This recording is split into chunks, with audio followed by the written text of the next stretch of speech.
7 મે 2025 આ એ દિવસ હશે જ્યારે દેશભરમાં હવાઈ હુમલાની ચેતવણીવાળા સાયરન વાગશે। જી હા, સાચે જ આ પ્રકારની કોઈ ચેતવણી નથી, પરંતુ મોક ડ્રીલ કરવામાં આવશે, કારણ કે છેલ્લા ઘણા સમયથી આપણે જોઈ રહ્યા છે, ખાસ કરીને જે પહેલગામ આતંકી હુમલો થયો ત્યારબાદ પાકિસ્તાન સતત સીઝ ફાયરનું ઉલ્લંઘન કરી રહ્યો છે, બોર્ડર એરિયામાં સતત ગોળીબારી કરી રહ્યો છે, અને આવા સમયે કેન્દ્ર સરકારે નિર્ણય લીધો છે કે નાગરિકોની સુરક્ષા એ સૌથી જરૂરી છે, અને માટે જ જો કોઈ આ પ્રકારનો હુમલો થાય તો લોકોએ કઈ રીતે વર્તવું તેને લઈને એક મોક ડ્રીલ કરવામાં આવશે। અને 7 મે 2025 રાજ્ય સરકારોને આ પ્રકારનો નિર્દેશ આપવામાં આવ્યો છે। આ સમયે શું થશે અને તમારે શું કરવાનું રહેશે, તો આપણે જણાવીએ તો જ્યારે પણ સાયરન વાગે છે, સામાન્ય રીતે 3 મિનિટ સુધી આ સાયરન વાગતા હોય છે, અને ત્યારબાદ પણ જો આ પ્રકારના સતત સાયરન વાગે છે તો તેનો મતલબ એ છે કે બહાર ગંભીર પરિસ્થિતિ છે, યુદ્ધ જેવી પરિસ્થિતિ છે, દુશ્મન તરફથી અટેક કરવામાં આવશે અથવા તો હવાઈ હુમલો કરવામાં આવશે। આ પ્રકારની એક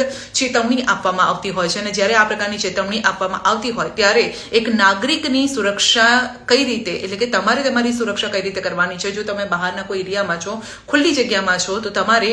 તમારા ઘરમાં જતું રહેવાનું છે, અથવા તો જે જગ્યાએ છો ત્યાંથી કોઈ સુરક્ષિત જગ્યાએ તમારે જતું રહેવાનું છે, તમારે શેલ્ટર લઈ લેવાનું છે, એટલે કે તમે એવી જગ્યાએ છો જ્યાં તમારે અંદર પુરાઈ જવાનું છે, કોઈ ઘર હોય, કોઈ દુકાન હોય, અથવા તો તમે એવી જગ્યાએ જાઓ કે જ્યાં તમે દેખાઈ ન શકો, બારી બારણા પણ તમારે બંધ કરી દેવાના હોય છે, ત્યારે આ પ્રકારનું એક મોક ડ્રીલ કરવામાં આવવાનું છે। હવે આને આપણે કઈ રીતે લેવું જોઈએ આપ સમજી શકો છો, કારણ કે કેન્દ્ર સરકારે પહેલા જ સેનાઓને ખુલ્લી છૂટ આપી છે કે પાકિસ્તાન સામે તમે જે એક્શન લેવું હોય તે લઈ શકો છો, કારણ કે પહેલગામમાં જે રીતે 26 લોકોના મોત થયા હતા આતંકી હુમલા બાદ, અને પાકિસ્તાનની અવળચંડાઈ સતત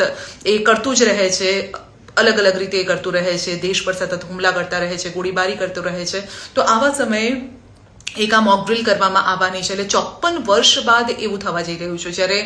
1971માં જ્યારે ભારત પાકિસ્તાનનું યુદ્ધ થયું હતું તે સમયે આ પ્રકારે સાયરન વાગ્યા હતા, અને ફરી એક વખત આ મોક ડ્રીલ હશે, ફરી એક વખત આપણે ચેતવણી રૂપે પણ, અને આપણે આ સમજાવવા માટે જ આ વિડીયો બનાવ્યો છે કે કેન્દ્ર સરકાર આપણા માટે, એટલે નાગરિકોની સુરક્ષા માટે આ કરવા જઈ રહી છે, અને માટે જ રાજ્યોને આ નિર્દેશ આપવામાં આવ્યો છે। 54 વર્ષ બાદ આ પ્રકારની ઘટના ઘટવા જઈ રહી છે, લગભગ 1-2 પેઢી પછી, એટલે અમે તો આવી રીતે નથી સાંભળ્યા, એટલે ઘણા લોકો એવા છે